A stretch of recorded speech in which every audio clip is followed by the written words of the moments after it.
Tejada, your local Orlando Realtor, and today we're going to do a different kind of video. I have my lender here, and his name is? José Morales with Supreme Lending. Thank you for having me. No problem. And we're going to start by answering all the questions you want about lending and how to get lending. Ready? Give me that intro.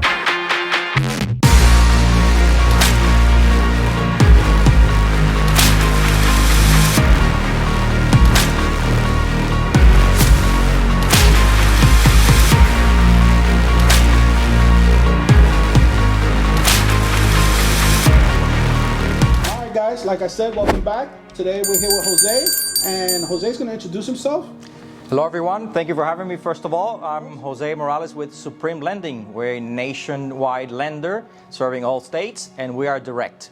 Today we're going to talk about many things. We're going to talk about what type of loans you can get. We're going to talk about the condition of the market. We're also going to talk about maybe some history on what brought us to this place that we're in today in the marketplace. And Jose, do you want to touch up on some of those things? Sure, absolutely. Great question. The market, as we all know, is super hot still. Yes. The situation is great demand and very low inventory. And that's going to continue for quite a while. Yeah, I agree with Jose. What we're seeing here in the market now is that typically in this market, in a healthy market, we have like 6 to 8 months of inventory. But what we're getting right now is only about 4 weeks from the last time we heard from Eola, which is our National Realtor Association, and 4 weeks is a starving market inventory-wise. So what happens is it brings up a big supply and demand issues. What you see in resale is all these people are starting to bid on houses that come on the market, and what they do is push out average buyers like ourselves that want to just get into a home and afford a home. What you got is, it typically in Orlando especially, is a lot of northerners that come in and just throw down money and push people out. So we need a team of just more than real estate agents like myself. We need guys like Jose here, our lender, who can navigate you into getting into that house and getting you that house that you need to live here in Central Florida. Very good. Yeah, excellent point there, Anthony. Again, lenders now, what we're doing is we're actually popping out the champagne glasses when we get somebody under contract, because we have multiple offers and it's a race. But that being said, great point. Need to get pre-qualified. Come talk to us. If not me, any other lender. We all follow the same guidelines and we all go by the book. So make sure you have the capacity, there's cash, and then the credit is up to standards. You want to avoid surprises later on during the process. So before you speak to Anthony, come talk to any of us in our team. Yeah, and that's a great point. When it comes to lending, now the questions I'm going to ask Jose is, what does it take for somebody to qualify right now in this state and this market? Like credit score, DTI, things in that nature that you guys usually deal with. What does that look like that would bring somebody and make them competitive in this type of market? Okay, so what it takes right now is basically we look at your work history. You need 24 months of continuous employment. You need to have, depending on the program, you need to have decent to solid credit, and we'll touch based on the different programs and how flexible they are. Your income, you need to look. We look at your income. We look at your credit history. All your accounts there that are in order. Your revolving credit is very important. Car payments. We get many people that do qualify income-wise, but unfortunately they have, car payments that exceed that DTI or debt-to-income ratio, which is what you earn versus what all the expenses combined that you have, which the lenders, we look at that very closely. Yeah, and I know what I get a lot from my customers, and this is a big question, is how do you qualify from out of state, out of country, to live in Central Florida? Central Florida right now is a very hot market. Many people want to come from outside of Central Florida, move into Central Florida, and there are some barriers that we need to jump. And we got the guy that we can speak to right now who can answer those questions. And what do those barriers typically look like, and how to overcome those barriers? Okay, some of the great questions. Some of the barriers are your employment. For example, let's say you work in New York and you're transferring over to Florida. You have several options. You can buy as a second home, as an investment property.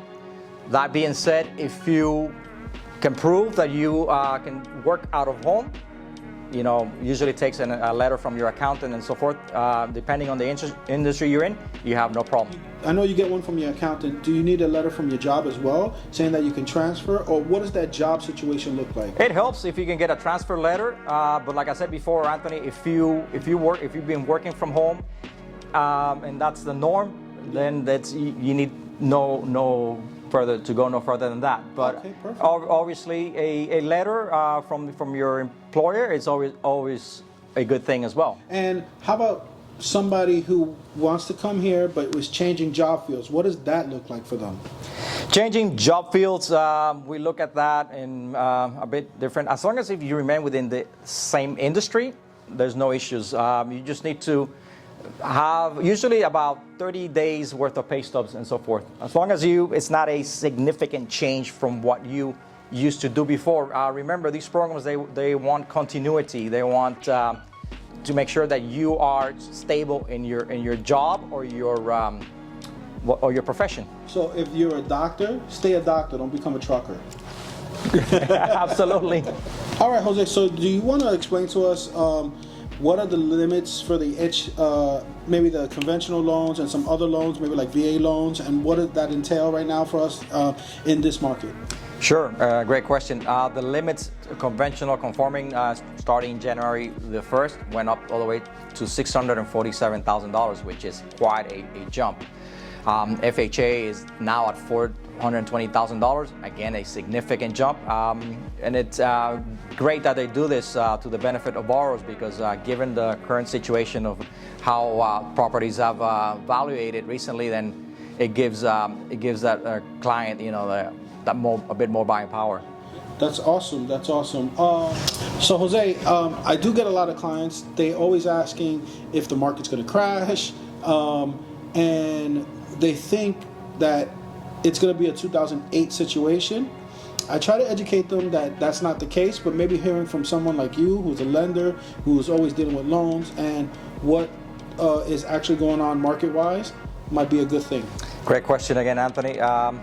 Market's going to crash, wishful thinking. It's not going to happen. Right. There's very, very little inventory, restricted inventory.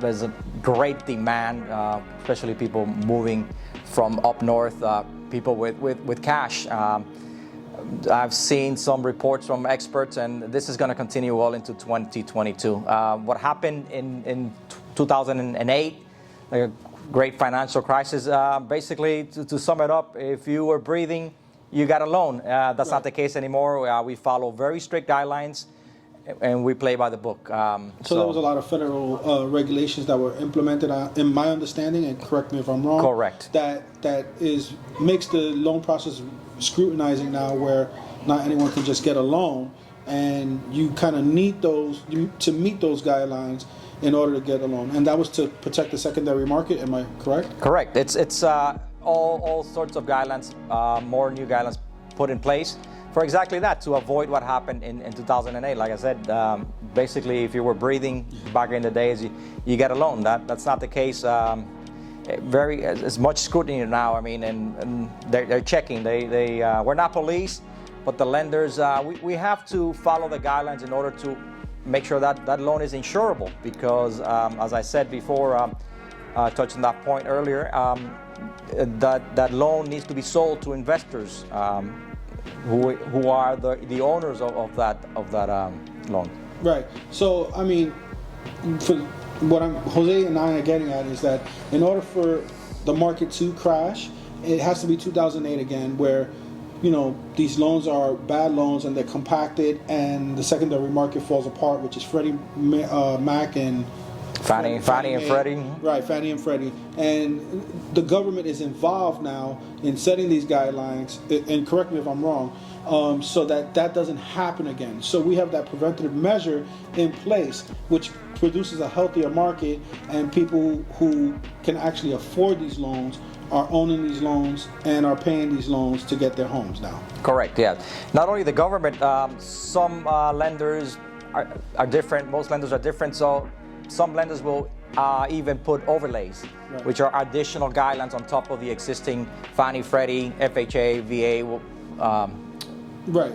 So what you're saying is that the business model from 2008 for the loan industry has changed to even make more stringent guidelines because they want that loan to be sellable.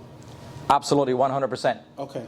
All right. That's great. So now you know that, you know, this market is not going to crash without something very drastic happening. And actually, another question that I usually get is, are we heading into a stabilization? What is your thoughts on that?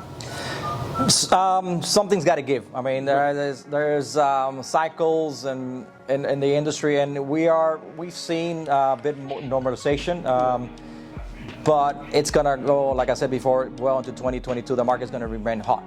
Right. What do you feel? What is your? And I know this is all speculation at this moment. Nobody has a crystal ball, right? Exactly. That's exactly right. Right. Great point. Right. But what is your feelings as you know, a professional in your field, and how the interest rates might go? Obviously, again, nobody has a crystal ball, but I know you're in this every day. Great question. The thing we're looking at very strongly now is inflation.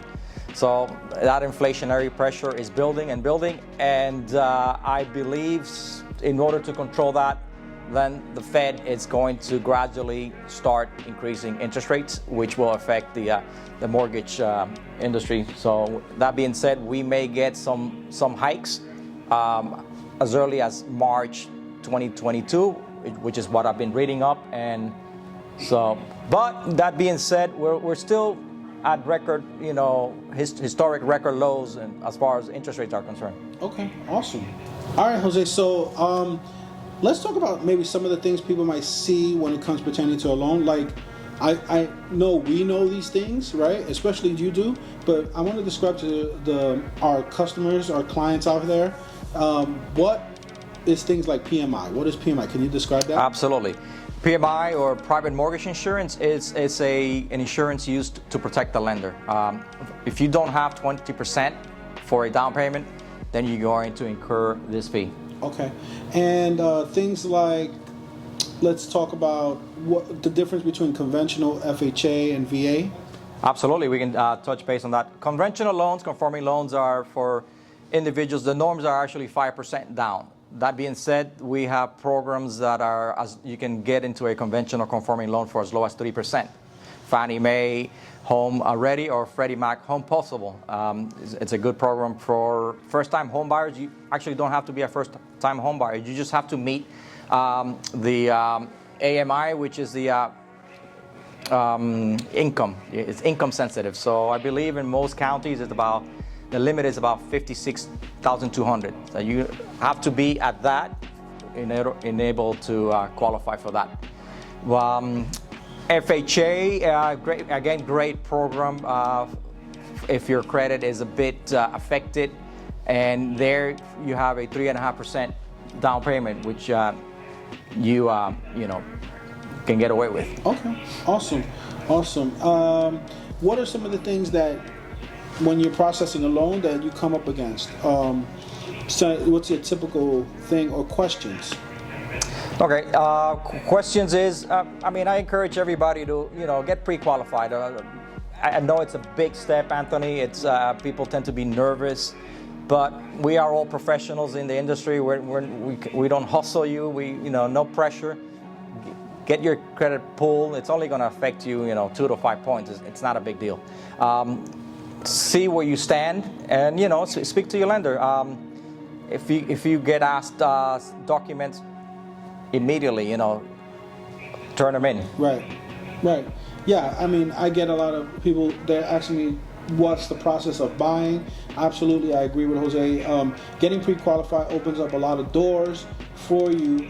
As we have listing agents who are listing the properties, they don't even look at your offer without a pre-qual or maybe a proof of funds. So you kind of want to get that process done, because there is steps to these things where, like I said, like if I was listing a property, I wouldn't let anybody into my client's door without some kind of indication that you're a serious buyer.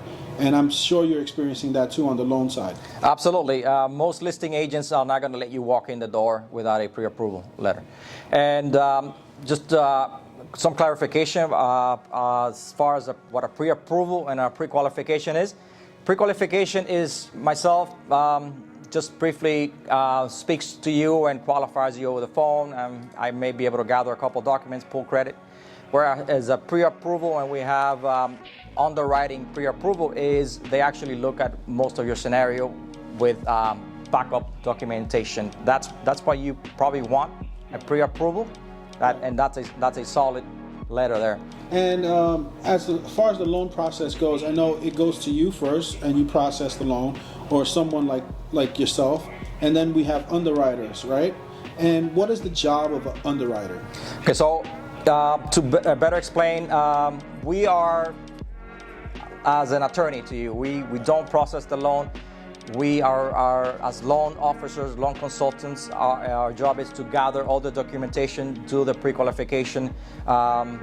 The better ones, we actually look at your income, and we have formulas and spreadsheets that we calculate what your DTI is based on your credit report, what's appearing there in your credit report. The processor gets involved. The processors will chase conditions, and the person that actually looks at your loan and makes the final decision it's the underwriter. All right, Jose, another question for you that I get from a lot of people. What are the do's and don'ts of getting into a home loan or starting a home loan? What are the things that you should be doing and not be doing? Okay, some of the do's is just gather all the information, and if your lender, whatever he asks for, expedite that ASAP, as soon as possible. We can't be waiting around. Some of the don'ts is do not open new credit, do not close any accounts. That can get you into trouble. Okay, so don't show up to closing with a Ferrari. Well, if you make the mistake of that and the numbers don't work, I had several occasions where you had to jump through hoops, and guess what? The person has to go turn in that Ferrari again and at a loss. So get the Ferrari after you get the keys, all right, guys? Absolutely. Awesome. I think that's all the questions that we have for today, and I appreciate you coming along and helping us out to understand more of the market, what your industry does for our clients, and things of that nature. Again, I'm Anthony Tejada. I've been an agent for a while now. And Jose Morales from Supreme Lending. I have quite a bit of experience in the industry, and we're here to help. At the end of the day, that's all we're here to help. All right, guys. See you on the next video. Thank you.